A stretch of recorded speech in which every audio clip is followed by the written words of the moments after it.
ओम शांति। 10 सितंबर के मीठे बाबा के मधुर महावाक्य। हम सभी अपने मोबाइल की बैटरी को चार्ज करने का तो खास ख्याल रखते हैं, परंतु साथ साथ हम आत्मा की बैटरी भी निरंतर परम पिता परमात्मा से कनेक्ट रहे तो आत्मा पावरफुल बन जाएंगी। बाबा ने कहा, मीठे बच्चे, बाप आए हैं तुम्हारी बैटरी चार्ज करने। जितना तुम याद में रहेंगे उतना बैटरी चार्ज होती रहेंगी। प्रश्न, तुम्हारी सच की बेड़ी अर्थात नाव को तूफान क्यों लगते हैं? उत्तर, क्योंकि इस समय आर्टिफिशियल बहुत निकल पड़े हैं। कोई अपने को भगवान कहते, कोई रिद्धि सिद्धि दिखाते, इसलिए मनुष्य सच को परख नहीं सकते। सच की बेड़ी को हिलाने की कोशिश करते, परंतु तुम जानते हो हमारी सच की नाव कभी डूब नहीं सकती। आज जो विघ्न डालते हैं वो कल समझेंगे कि सद्गति का रास्ता यहाँ ही मिलना है।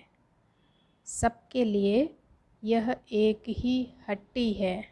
हट्टी अर्थात दुकान, जहाँ से सबको सब कुछ मिलने वाला है।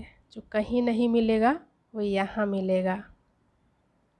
तो जो सभी सुख शांति की तलाश में यहाँ वहाँ भटक रहे हैं, आखिरीन वो यहाँ आएंगे ज़रूर।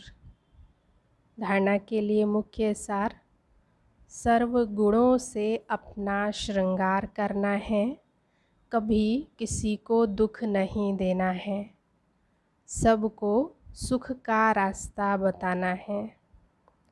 दूसरी पॉइंट, सारी दुनिया कब्रिस्तान हुई पड़ी है, इसलिए इससे दिल नहीं लगानी है। स्मृति रहे कि अभी हम ट्रांसफ़र हो रहे हैं, हमें तो नई दुनिया में जाना है।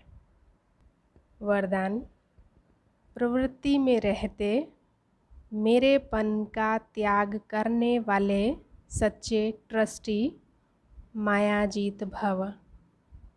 जैसे गंदगी में कीड़े पैदा होते हैं, वैसे ही जब मेरापन आता है तो माया का जन्म होता है। तो मायाजीत बनने का सहज तरीका है स्वयं को सदा ट्रस्टी समझो। ब्रह्मा कुमार माना ट्रस्टी। ट्रस्टी की किसी भी बात में अटैचमेंट नहीं होती, क्योंकि उसमें मेरापन नहीं होता। गृहस्थी समझेंगे तो माया आएंगी, और ट्रस्टी समझेंगे तो माया भाग जाएंगी। इसलिए न्यारे होकर फिर प्रवृत्ति के कार्य में आओ तो माया प्रूफ रहेंगे। तो ट्रस्टी बनकर रहना है। ट्रस्टी माना निमित्त, मेरा कुछ भी नहीं है। करावनहार बाबा है, मैं ट्रस्टी हूँ। स्लोगन है, जहाँ अभिमान होता है वहाँ अपमान की फीलिंग ज़रूर आती है। इसलिए हमें स्वमान की स्मृति में रहना है। स्वमान अर्थात स्वयं का मान, अभिमान अर्थात देह का भान। तो इसलिए अभिमान से न्यारे होकर रहना है। ओम शांति।